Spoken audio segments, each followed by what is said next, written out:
Dando continuidade ao nosso estudo sobre os estresses e como que eles afetam o crescimento e desenvolvimento da planta, nessa parte de ecofisiologia, nessa aula de hoje nós vamos focar nos efeitos dos estresses sobre as plantas e demos uma noção de como que esses estresses vão afetar o crescimento e desenvolvimento das plantas. Alguns dos estresses são reversíveis, outros estresses são permanentes, ou seja, uma vez que eles acontecem, a planta não tem como voltar atrás e desfazer os efeitos negativos dele. E como nós dissemos, todas as plantas estão submetidas a um estresse, independente do ambiente onde ela se encontra. Pode ser um estresse maior ou um estresse menor. Exemplo disso, uma planta num vaso que está sendo irrigado, que tem plena disponibilidade de água para ela, crescendo dentro da casa de vocês, ela pode passar por um estresse, mesmo com todo cuidado. Se ela perde mais água pelo processo da transpiração do que ela absorve pelo sistema radicular, ela vai passar por um estresse hídrico momentâneo. Então ela pode ter uma pequena murcha das folhas porque ela está perdendo mais água que ela consegue absorver, mas é momentâneo. Depois, quando as condições se equilibrarem, ela volta ao seu estado normal.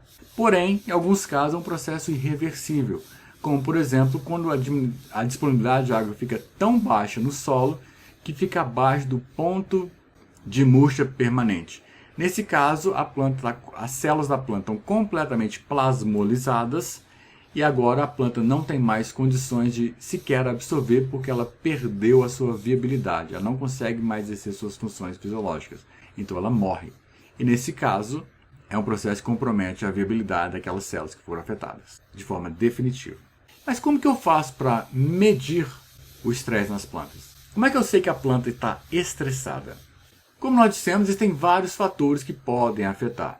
Nós temos o efeito, como mostrava aqui, o efeito da luz, o efeito do CO2, a questão de situações que estão acontecendo no solo, situações que estão acontecendo na parte aérea. Então tem várias coisas que vão ser afetadas. E nós já estudamos algumas dessas vias que são afetadas. Nós já estudamos abertura e fechamento estomático, nós já estudamos como que acontece o transporte nas plantas, seja pelo flema, pelo xilema. Nós já vimos como que acontece a absorção de nutrientes do solo. Nós já vimos a questão da água participando de várias etapas. Nós vimos a questão da respiração, da fotorrespiração, da fotossíntese. Então, todos esses parâmetros juntos vão afetar como que a planta vai responder a esses fatores que causam estresse a ela no seu ambiente onde está desenvolvendo. Então, nós temos fatores dos mais variados possíveis e imagináveis. Nós temos a salinidade, nós temos temperaturas elevadas, a água, temperaturas baixas, excesso de luz, metais pesados, nós temos excesso de água que leva a um estresse de oxigênio. E aqui está mostrando alguns tipos de resposta que a planta pode ter, que vocês podem perfeitamente depois dar uma lida e ver como que cada um dos fatores, por exemplo, ele é recomposto por uma atividade da planta, como que ele afeta. Aqui eu vou trazer apenas um exemplo, a falta de água. Como que a planta responde a essa falta de água? Ela faz o fechamento estomático, ela pode diminuir a expansão das folhas, ela pode produzir enzimas que são responsáveis por diminuição das condições de estresse, que vão levar à produção do que a gente chama de osmoprotetores. Nós temos mecanismos que podem reduzir o potencial hídrico a fim de aumentar o processo de absorção de água e por aí afora vai. Então, cada um desses fatores mostrado aqui não está esgotando os fatores, mas está mostrando quais são os fatores e como aqui as plantas respondem a eles, dando uma ideia do tipo de resposta que pode acontecer. Mas voltando, como que nós podemos medir o estresse nas plantas? Uma das formas é se a planta sobrevive àquele estresse ou não. Se a planta não sobrevive, sabemos que aquele estresse foi muito forte, muito violento e foi num grau máximo a ponto de comprometer a viabilidade daquele organismo vegetal. O outro é medir o crescimento daquela planta.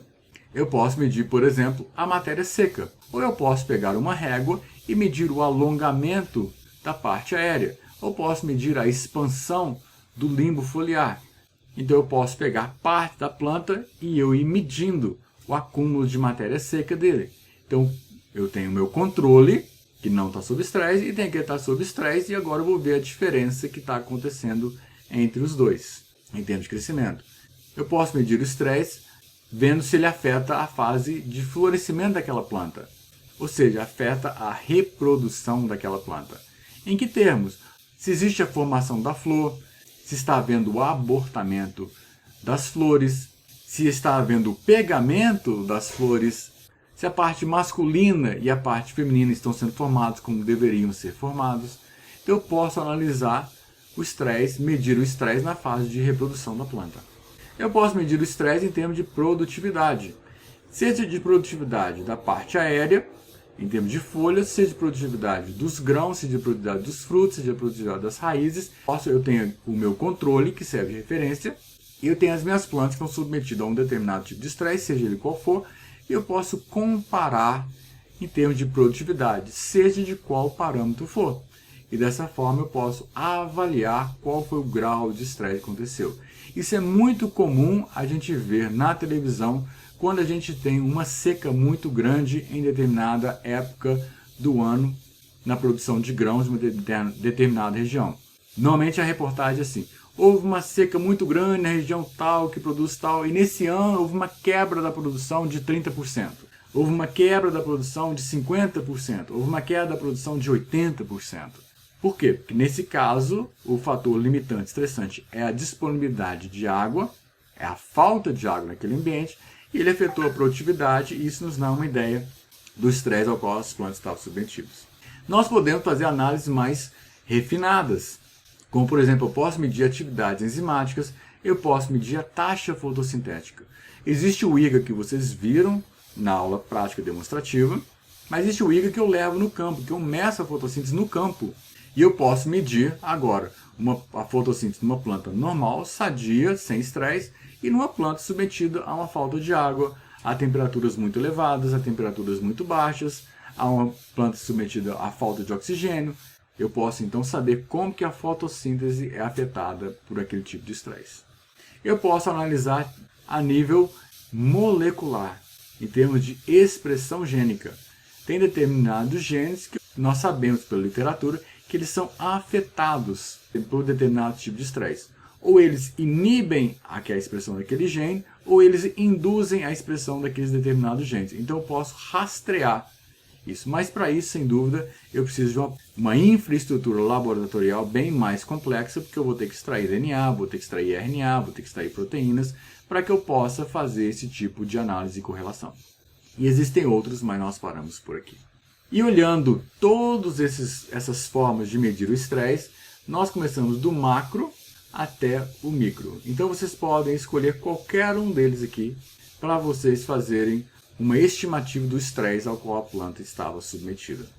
E são justamente esses fatores abióticos do meio que causam estresse, que são um dos principais responsáveis pela distribuição das espécies nos diversos ecossistemas que nós temos. Isso é feito de forma evolutiva, é um processo de seleção natural. As plantas são selecionadas para crescerem naquele determinado ambiente. Hoje em dia, com a possibilidade de movimentação ao longo dos mais diversos ecossistemas, você pode pegar um avião aqui agora e você ir para o Japão, e dentro de 24 horas você está no Japão. E você pode pegar uma planta lá e trazer para o Brasil. Lógico, considerando as regras fitossanitárias de importação impostas pelos sistemas sanitários de cada um dos países. Mas eu posso ir, em 24 horas eu posso estar do outro lado do mundo. Então eu posso agora várias espécies que não existiram em determinada área começam a ser trazidas para outras áreas, no processo de trazer plantas exóticas para determinados países. E ele pode se adaptar ou não. Não quero aqui dimensionar a questão do risco, das vantagens, das desvantagens, de se é certo, se é errado, nada disso. Eu estou dizendo apenas que é possível isso acontecer, mas que as plantas foram selecionadas ao longo do processo de seleção natural, ao longo dos milênios, para sobreviver naqueles ambientes.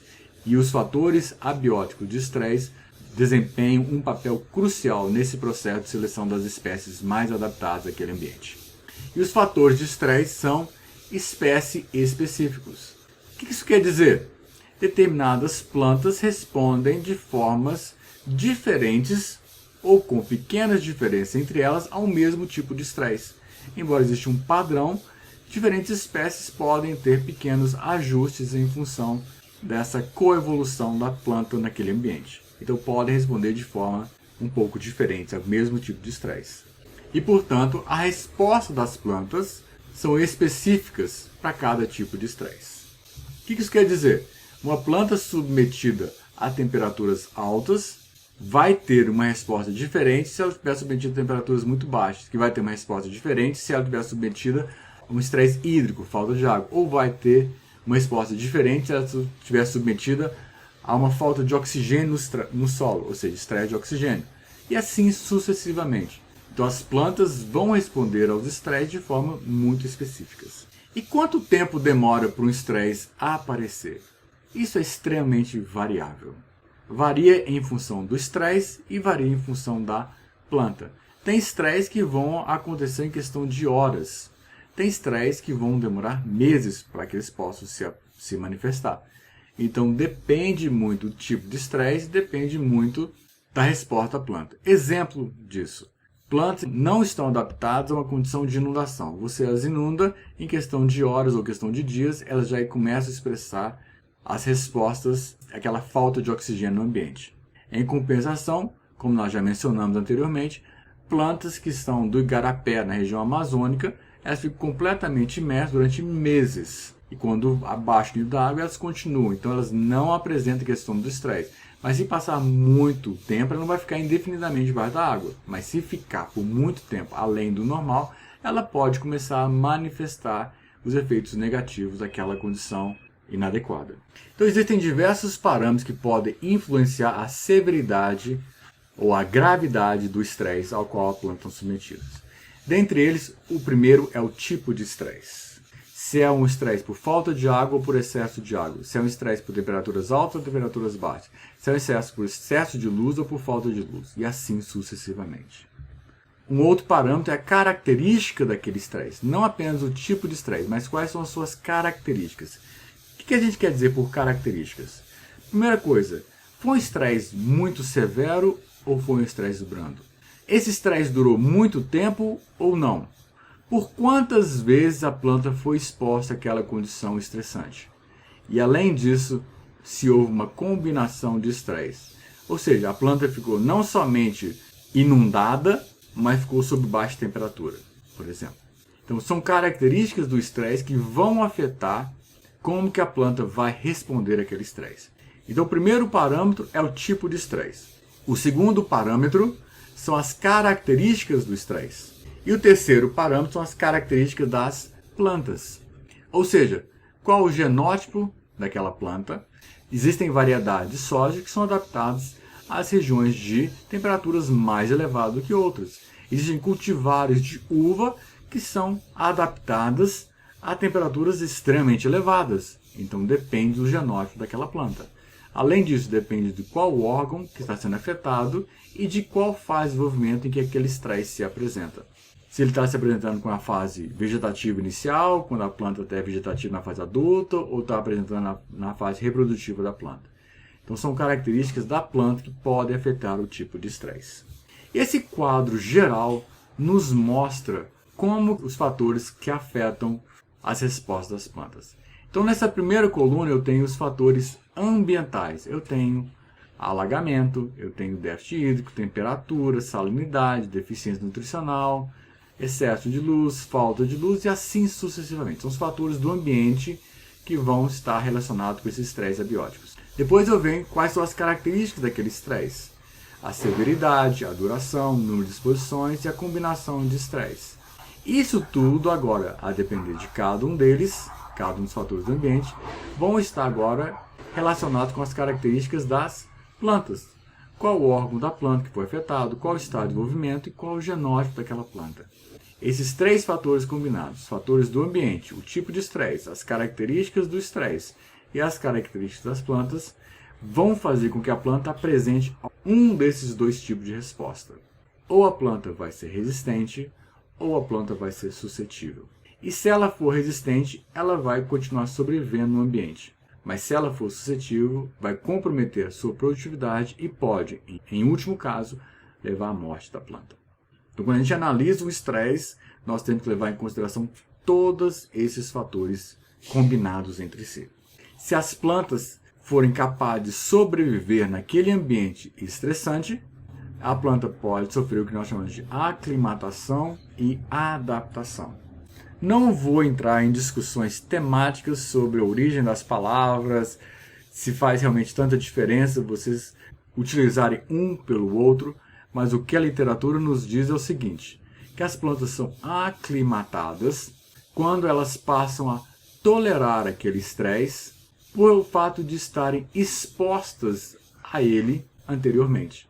Então, à medida que eu vou colocando a planta sob determinada condição, a planta vai se acostumando, entre aspas, a lidar com aquela situação. É uma resposta relativamente rápida. Por outro lado, a adaptação envolve uma questão de tolerância ou resistência. Não vou discutir se existe diferença entre elas ou não, mas a planta consegue sobreviver naquele ambiente, mas é uma característica agora não determinada apenas pela exposição gradativa àquele estresse, mas é determinado geneticamente. Isso é adquirido ao longo da seleção por várias gerações. Então são plantas que são adaptadas através do processo de seleção natural. Ou seja, se eu falo que uma planta está adaptada a uma determinada condição, significa que ela foi evolutivamente selecionada para viver naquelas condições. Se eu falo que uma planta foi aclimatada àquela condição, quer dizer que ela não tem as características genéticas para sobreviver por muito tempo naquelas condições, mas que ela tolera aquilo por um determinado tempo pelo fato de eu ter gradativamente submetido aquela planta àquele nível de estresse. Existem mais coisas sobre isso? Muito mais coisas. Busquem na literatura complementar disponibilizar para vocês mais informações conforme o interesse de vocês.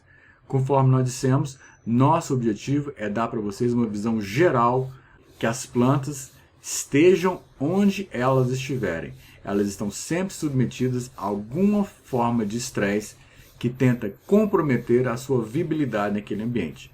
E para que ela possa prosperar naquele ambiente, ela tem que ser capaz de superar aquela limitação imposta pelas condições edafoclimáticas ou pelas condições biológicas em qual ela está crescendo. Era isso que nós tínhamos para passar para vocês nessa videoaula e nos vemos na nossa próxima videoaula. Até a próxima!